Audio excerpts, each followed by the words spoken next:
Mi eterno y soberano Dios, Jesús de Nazaret, pido tu permiso, Señor, para compartir tu palabra en estos momentos. Seas tú utilizando los labios de este siervo tuyo. Límpiame, purifícame, perdóname, Señor, porque mi pecado siempre está delante de tu presencia. Seas tú enseñándonos en esta noche.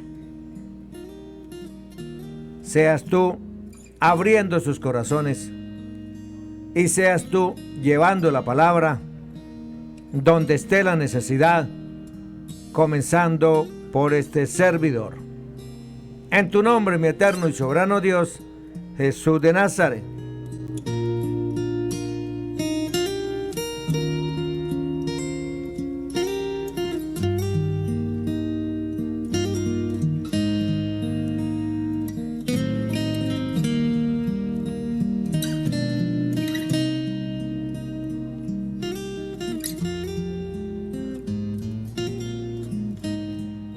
Continuamos con Daniel,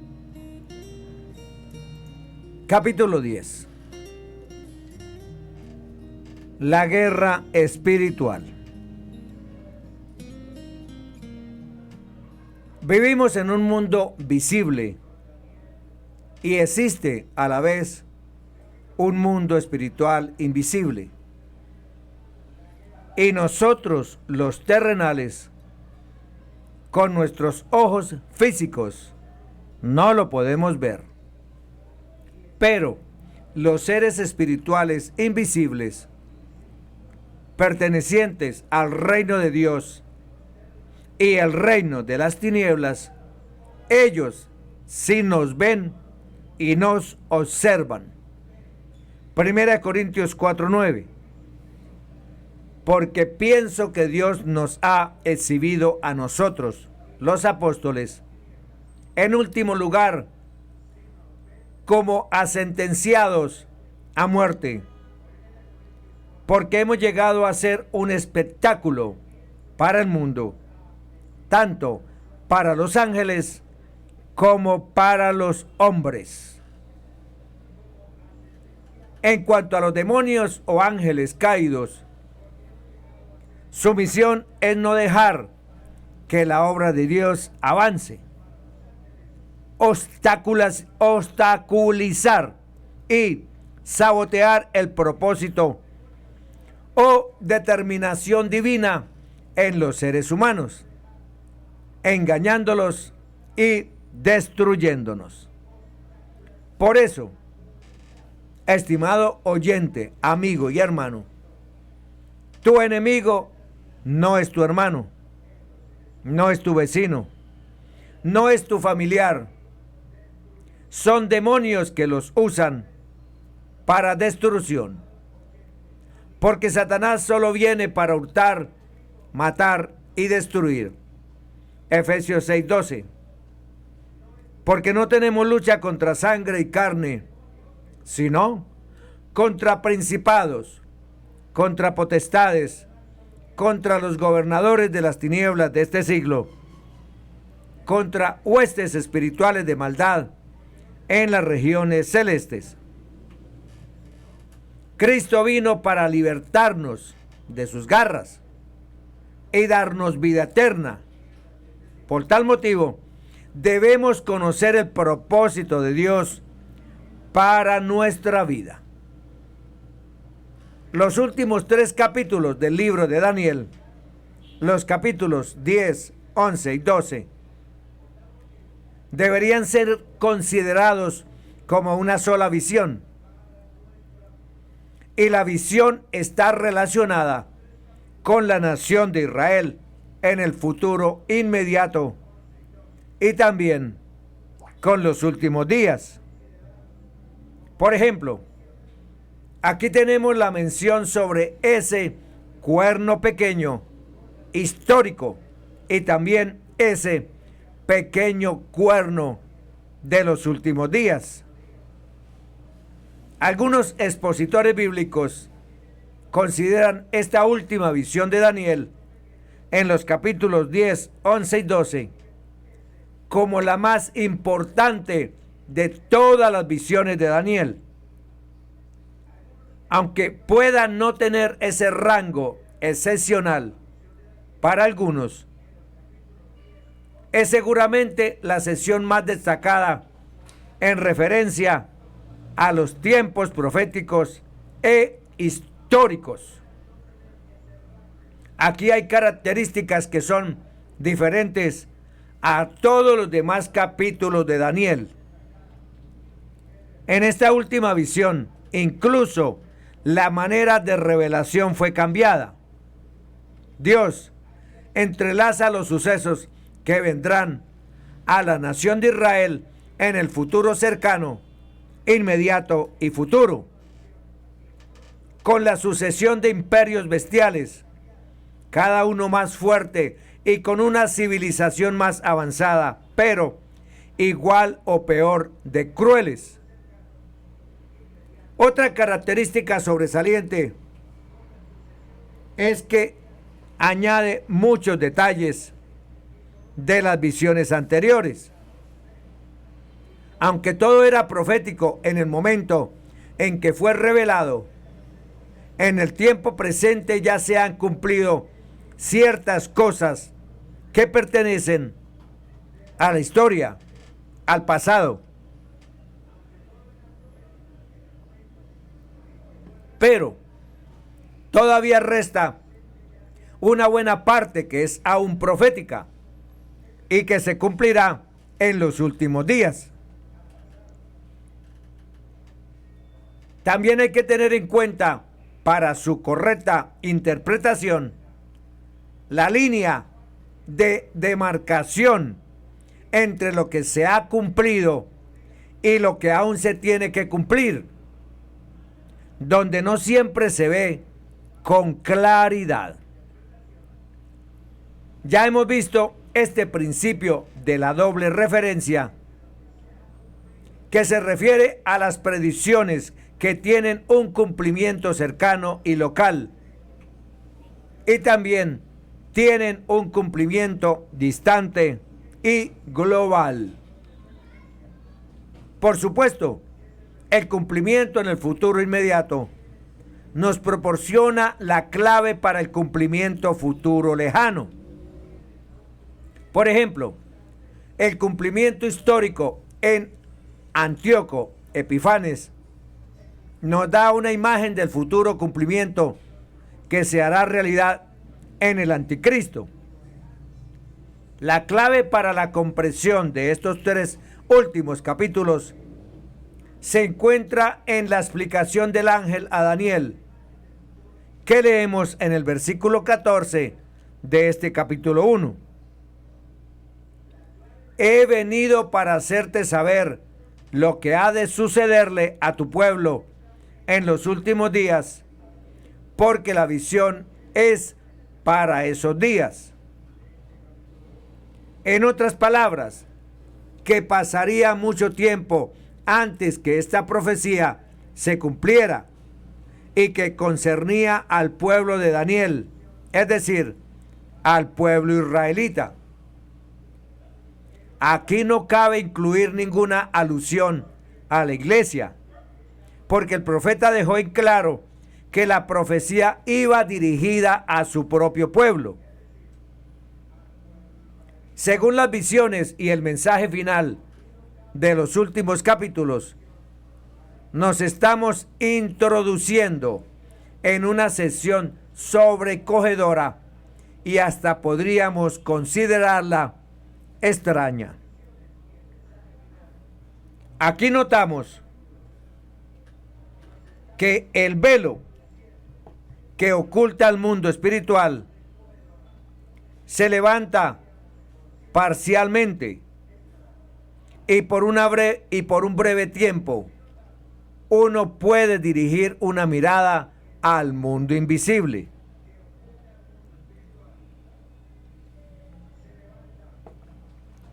No hay nada aquí que pueda satisfacer la curiosidad morbosa de cualquier espectador que busque un momento de ocio.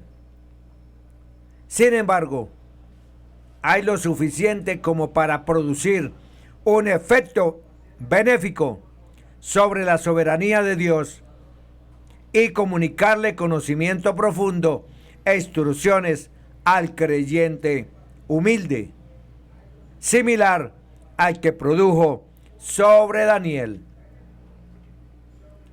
La introducción del lector del libro al ámbito espiritual le revela al creyente el orden angelical, tanto los buenos ángeles como los malos, ángeles caídos y no caídos. Existen dos reinos irreconciliables, el de la luz y el de las tinieblas, en constante roce, en constante confrontación. Allí vemos algo acerca del reino de Satanás, nuestro adversario, acusador y engañador, que nos rodea en la actualidad. Suele escribirse a veces muchos sobre este tema.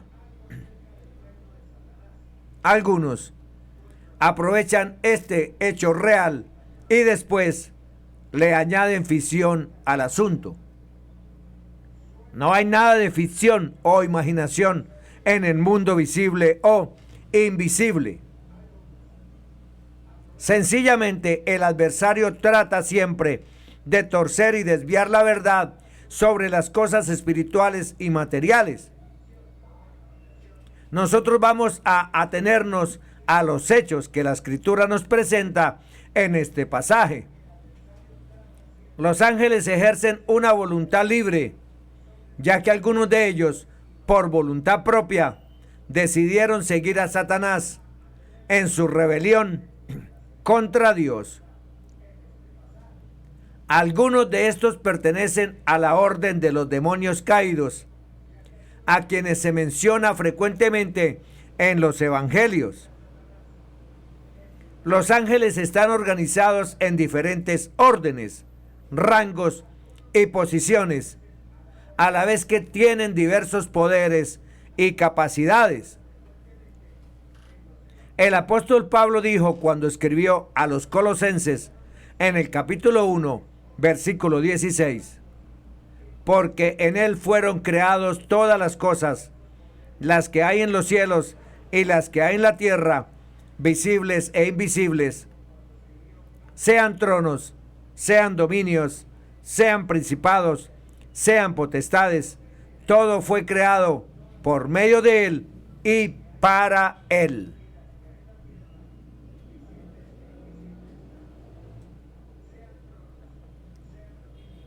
Esto indica una separación en la creación de Dios, no solo de aquello que está en el cielo y de aquello que está en la tierra, sino también de aquello que es visible y lo que es invisible. Volvemos a comprobar que hay un mundo que es invisible. Nosotros estamos descubriendo que hay muchísimas cosas en este mundo de la espiritualidad, del cual sabemos poco. Pero, como hemos leído en Colosenses, Dios ha creado tronos, que se refiere a los arcángeles como Miguel, Gabriel, u otros seres especiales, como los 4 seres vivientes ante el trono de Dios. Daniel 10:13, Ezequiel 1:1-5, Apocalipsis 5:8-14. Hay dominios que serían los querubines y serafines.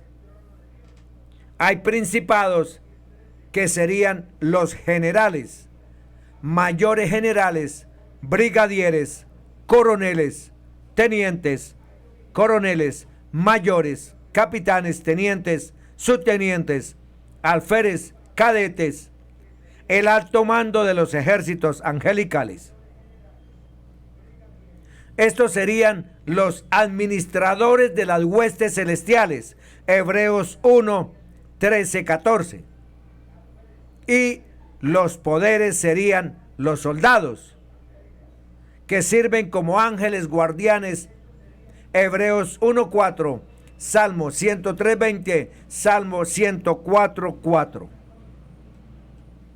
Algunos ángeles de los principados, es decir, de los generales de mayor y más alto rango, bajo el mando del lugarteniente de Dios, autoridad y poder para hacer las veces de otro en un cargo, representante, delegado, comisionado, en este caso Lucero, hijo de la mañana, cayeron para unirse a Satanás, el adversario, nombre dado a Lucero después de su rebelión. Observemos lo que se dice en el orden de los ángeles caídos en Efesios, capítulo 6, versículo 12, donde introdujeron un orden y rango adecuados a la tierra donde fueron lanzados, es decir, fuera del cielo. Porque no tenemos lucha contra sangre y carne, sino contra principados, potestades, gobernadores de las tinieblas de este mundo, contra huestes espirituales de maldad en las regiones celestes.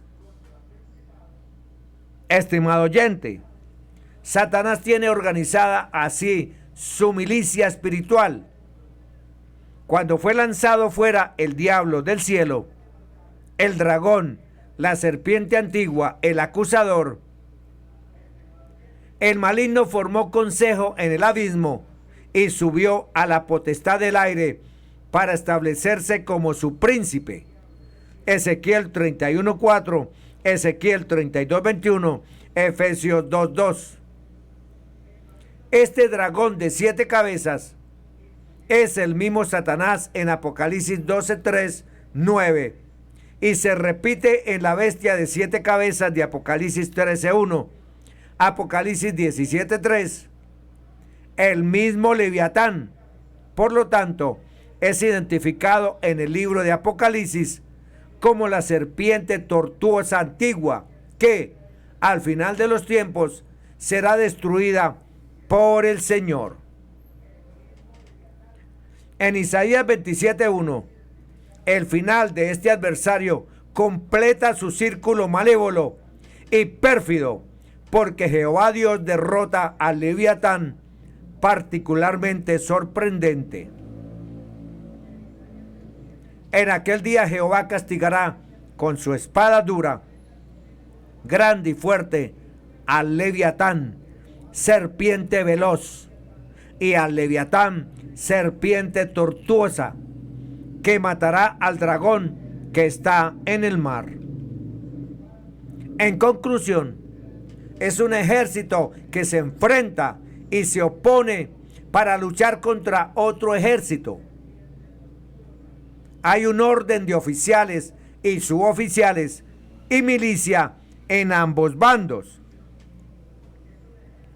Los principados de Satanás o generales parecen tener a su cargo la supervisión de las naciones. Sus poderes son los soldados de su ejército, que son los demonios que procuran poseer a los seres humanos. Los gobernadores de las tinieblas de este mundo son los demonios que están a cargo de los asuntos religiosos humanos de Satanás. Y creemos que en esta área se registra mucha actividad del poder de las tinieblas. Según de Corintios 11, 3, 4, Apocalipsis 2, 24.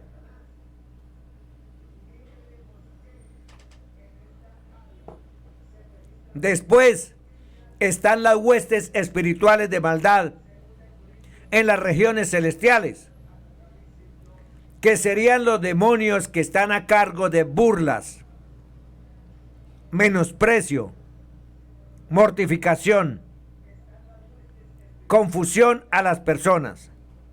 Veamos un ejemplo. Job 4, 12, 21. El asunto también me era a mí oculto, mas mi oído ha percibido algo de ello.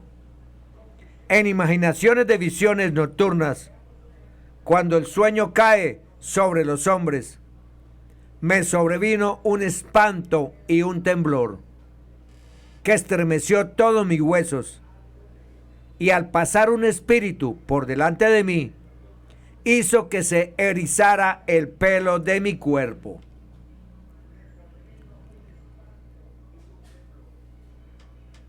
Se puso delante de mis ojos un fantasma, cuyo rostro yo no conocí, y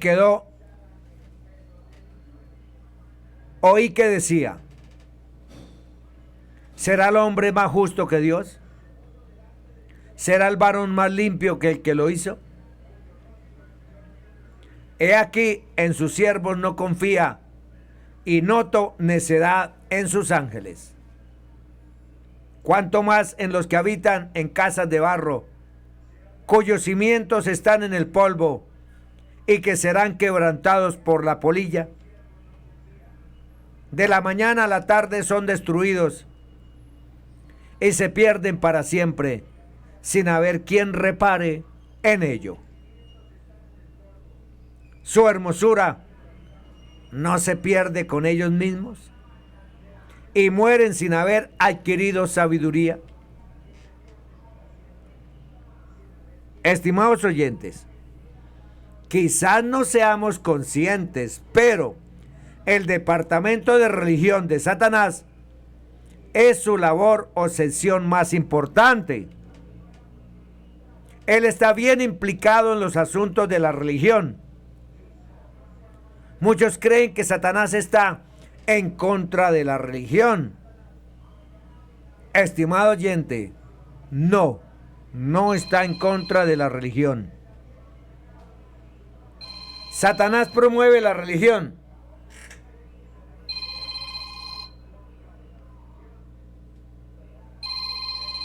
No a Cristo ni al cristianismo, sino a la religión pagana, a la religión falsa, vestida con traje de cristianismo. Las diversas religiones en el mundo son muestra de la confusión y maldad de las tinieblas. Estos dos grupos de seres invisibles se mueven en la arena del universo en el cual vivimos. Están comprometidos en una guerra incesante en favor de la salvación o destrucción de las almas de los hombres. Leamos entonces el primer versículo de este capítulo 10 de Daniel, que nos presenta el tiempo, el lugar y la preparación de Daniel para la visión.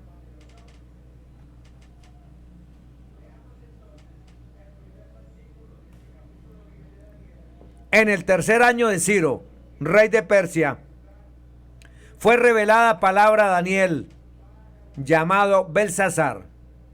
La palabra era verdadera y el conflicto grande, pero él comprendió la palabra y tuvo inteligencia en la visión. El año tercero de Ciro fue el año 534 antes de Cristo, o sea, 4 años después de la visión de las 70 semanas. En este tiempo Daniel ya era un hombre avanzado en edad y probablemente se había jubilado de sus funciones públicas en el imperio. Dice aquí, fue revelada palabra a Daniel, lo cual sugiere un nuevo modo de comunicación. Y se añadió la siguiente frase: la palabra era verdadera y el conflicto grande. Esto indica que el cumplimiento final se encontraba en el futuro distante y no en el inmediato futuro. Y dice además el versículo 1, pero él comprendió la palabra y tuvo inteligencia en la visión. Esto nos aclara que esta visión le fue presentada a Daniel de una forma muy clara. Continuemos leyendo los versículos 4 y 3 de este capítulo 10 de Daniel. En aquellos días yo, Daniel, estuve afligido por espacio de 3 semanas. No comí manjar delicado, ni entró en mi boca carne ni vino, ni me ungí con perfume, hasta que se cumplieron las 3 semanas. Eso significa que Daniel no se bañó por 3 semanas. Ahora, no se nos dijo cuál fue la causa de la aflicción de Daniel, pero no podemos especular al respecto. Recordemos que era el tercer año del reino de Ciro y que en su primer año este rey había promulgado el decreto por el que Israel podía regresar a su tierra. Esdras 1:1-4. 2 años enteros habían pasado y solo un ínfimo número de judíos había regresado a la tierra de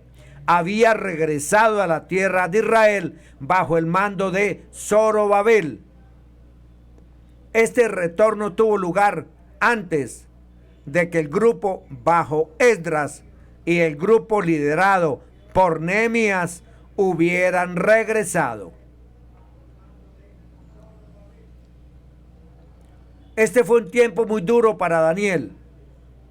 Este anciano profeta de Dios, que superaba los 90 años de edad, sintió pena en su corazón al ver que su pueblo no quería regresar a la tierra que había sido su hogar. Probablemente retirado de toda participación activa en el gobierno y evidentemente habiendo trabajado durante el primer año de Ciro, se entregó totalmente al servicio de Dios. Ayunó por 3 semanas porque no recibió una respuesta inmediata a su oración. Y aquí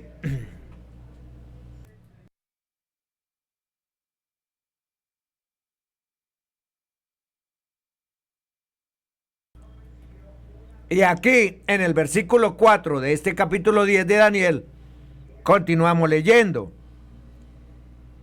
El día 24 del primer mes estaba yo a la orilla del gran río Hiddekel. Aquí se nos dio la fecha y el lugar exactos de la recepción de su visión y revelación. Él estaba junto al río Hiddekel, que es en realidad el río Tigris. La fecha era el día 24 de Nisán, correspondiente al 24 de abril. Aquí vemos que Daniel daba fechas exactas. Esto causa a los críticos dificultades difíciles de resolver, porque el que escribió este libro dio fechas específicas. Y ahora llegamos a un nuevo párrafo titulado La visión de un visitante angelical de alto rango. Creemos que Daniel ve una visión superior a la de cualquier ángel. La escritura registra que hay 2 representantes del antiguo pacto. Moisés representó la ley, Elías representó a los profetas, pero Daniel representa a ese grupo muy particular de aquellos que habían estado en el exilio, esperando la restauración de las promesas hechas a Israel. Y en este momento a él le fue dada una visión extraordinaria de un visitante angelical para dar una respuesta sobre lo que había de venir al pueblo de Israel en los postreros días. Y así, proporcionar entendimiento e inteligencia en la visión recibida. Ahora, en los versículos 5 y 6, continuamos leyendo.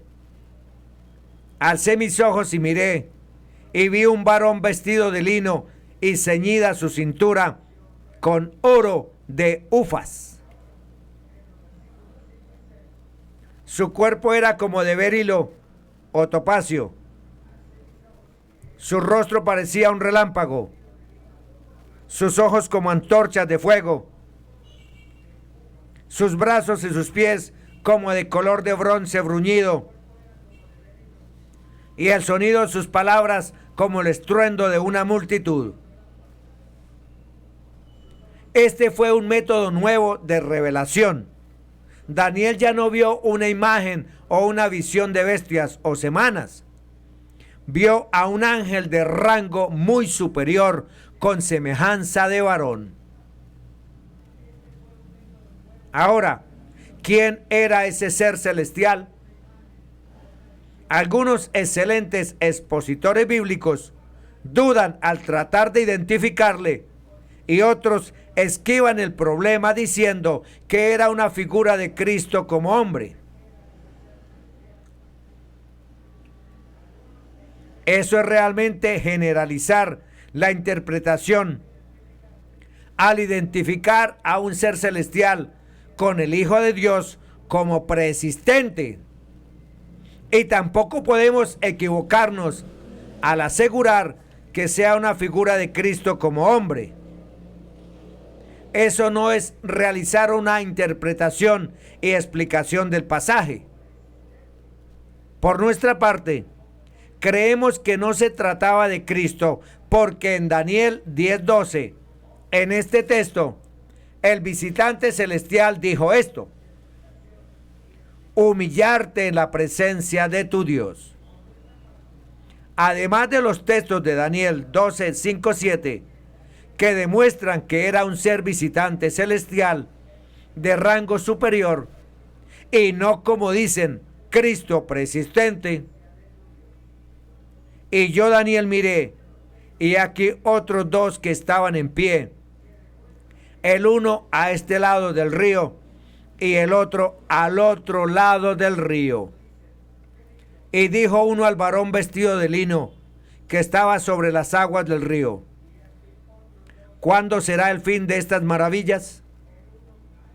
Y oí al varón vestido de lino que estaba sobre las aguas del río, el cual alzó su diestra y su siniestra al cielo, y juró por el que vive por los siglos, que será por tiempos y la mitad de un tiempo. Y cuando se acabe la dispersión del poder del pueblo santo, todas estas cosas serán cumplidas. Los textos encontrados también en Daniel 7, 9, 14 nos muestran algo distinto y en contraste para asumir o asegurar que sea el Cristo preexistente. El efecto transformador sobre Daniel. Solo yo, Daniel, vi aquella visión. No la vieron los hombres que estaban conmigo, sino que se apoderó de ellos un gran temor y huyeron y se escondieron. No creemos que un ángel normal habría causado semejante efecto sobre estos hombres, sino que la presencia extraordinaria de este ser celestial, rodeado de gloria, podía causar temor, no espanto. Veamos un ejemplo en Apocalipsis 10, 1, 2. Vi descender del cielo a otro ángel fuerte, envuelto en una nube, con el arco iris sobre su cabeza, y su rostro era como el sol, y sus pies como columna de fuego. Tenía en su mano un librito abierto, y puso su pie derecho sobre el mar, y el izquierdo sobre la tierra, y clamó a gran voz, como ruge un león. Y cuando hubo clamado, 7 truenos emitieron sus voces. Aunque había otros que estaban allí con Daniel, solo él contempló la visión. Es evidente que los muchos incidentes relatados en el Antiguo Testamento, que solo el Espíritu Santo puede identificar a Dios y sus muchas veces y muchas maneras de hablar y aparecerse ante los hombres antiguos. Y esto es lo que estaba haciendo con Daniel para no confundir el ministerio angelical de enviados para anunciar los mensajes y la interpretación con un Cristo divino persistente. El apóstol Pablo tuvo una experiencia similar en el camino a Damasco. En los Hechos capítulo 9, versículos 7 y 8 leemos: y los hombres que iban con Saulo se pararon atónitos, porque a la verdad oían la voz, pero no veían a nadie. Entonces Saulo se levantó del suelo y abriendo los ojos no veía a nadie. Así que llevándolo de la mano, lo metieron en Damasco. Pablo había quedado ciego. Él había visto al Cristo glorificado. Y ahora, volviendo a este capítulo 10 de Daniel, leamos el versículo 8. Quedé pues yo solo ante esta gran visión, pero no quedaron fuerzas en mí. Antes bien, mis fuerzas se cambiaron en desfallecimiento, pues me abandonaron totalmente. Aquí vemos que Daniel se quedó solo. Esta fue la maravillosa experiencia de aquel hombre de Dios. Y hay muchos que han compartido con entusiasmo y alegría una experiencia semejante. Abraham dejó a Ur de los Caldeos y finalmente dejó a sus parientes y se quedó solo con Dios. Moisés fue enviado a una zona lejana del desierto de Madián y ante la zarza ardiente estuvo solo con Dios. Elías, por su parte, fue disciplinado cerca del arroyo de Kerit y Dios estaba con él. Jeremías tuvo que recorrer un camino solitario, pero Dios estuvo con él. Juan el Bautista fue otro que estuvo solo en el desierto, pero Dios estuvo con él. El apóstol Pablo también pasó 2 años de confinamiento solitario en el desierto, pero esa fue la forma en que Dios estuvo con él y lo preparó para su ministerio. Y el apóstol Juan fue exiliado en la solitaria isla de Patmos, pero Dios, una vez más, estuvo con él.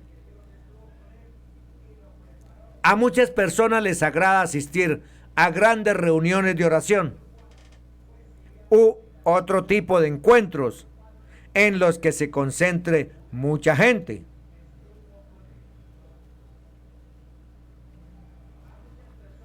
Estimado oyente, ¿ha tratado alguna vez de estar a solas con Dios? Allí es donde Dios se encontrará con usted. Lleve la palabra de Dios consigo y váyase a un lugar en el que pueda estar a solas con Él. Le hará muy bien. Lucas 5, 15, 16. Y su fama se difundía cada vez más, y grandes multitudes se congregaban para oírle y ser sanadas de sus enfermedades. Pero con frecuencia él se retiraba a lugares solitarios y oraba. Mateo 14, 23. Después de despedir a la multitud, subió al monte a solas para orar, y al anochecer estaba allí solo. Marcos 1:35. Levantándose muy de mañana, cuando todavía estaba oscuro, salió y se fue a un lugar solitario y allí oraba. Lucas 6:12. En esos días él se fue al monte a orar y pasó toda la noche en oración a Dios. A veces los oyentes preguntamos si al grabar estos programas el que les habla está frente a un determinado público. Y debo contestar que no. Me encuentro aquí en un pequeño estudio, con las puertas cerradas. Estoy solo con Dios. Es en estos momentos como en este que Dios nos habla. Es en ocasiones como esta, cuando Él ha sido capaz de usar este débil trozo de barro para difundir la palabra de Dios. Él hace posible que su palabra sea transmitida a enormes distancias. Y Él es el que hace que esa palabra resulte eficaz, poderosa, efectiva. En contraste, los no creyentes, los que no tienen a Dios en sus vidas, necesitan mantener una incesante actividad social. Necesitan tener a personas alrededor suyo casi constantemente. No les agrada estar solos. Recordemos al patriarca Jacob, que trató de evitar el quedarse solo, pero Dios lo empujó hacia un rincón para que una noche Dios pudiera luchar con él, y lo dejó cojo para poder dominarle. En este pasaje que tenemos ante nosotros, Daniel se encontró solo con Dios y tuvo esta visión fuerte en este ser celestial angelical. Y entonces dijo: no quedaron fuerzas en mí. La visión le causó un gran impacto, un efecto tremendo, y añadió en el versículo 9 de este capítulo 10 de Daniel: pero oí el sonido de sus palabras, y al oír el sonido de sus palabras, caí sobre mi rostro en un profundo sueño, con mi rostro en tierra. Aparentemente Daniel quedó inconsciente. No sabemos cuánto tiempo estuvo allí desmayado. Cuando él recobró el sentido, vio que un ángel había venido para ayudarle. Leamos el versículo 10, donde comenzamos a escuchar el mensaje de un mensajero celestial no identificado. Y una mano me tocó e hizo que me pusiera sobre mis rodillas y sobre las palmas de mis manos. Daniel aparentemente estaba postrado en tierra boca abajo, y entonces una mano lo tocó. Este mensajero celestial fue enviado por parte de Dios para responder a la petición de Daniel. Estimado oyente, en nuestro próximo programa escucharemos ese mensaje dirigido al profeta Daniel, procedente del mundo espiritual, del cual usted y yo sabemos poco, y esperamos contar con su compañía. Les agradecemos que nos acompañen en este recorrido por uno de los grandes capítulos de la profecía bíblica, que al mismo tiempo contiene un mensaje de vida y esperanza. Y para que en medio de las actividades diarias e intensas que nos ocupan, nos acerquemos al Señor Jesucristo, fuente de la salvación y fuente de la vida. Bendiciones para todos, en el nombre que es sobre todo nombre, Jesús de Nazaret.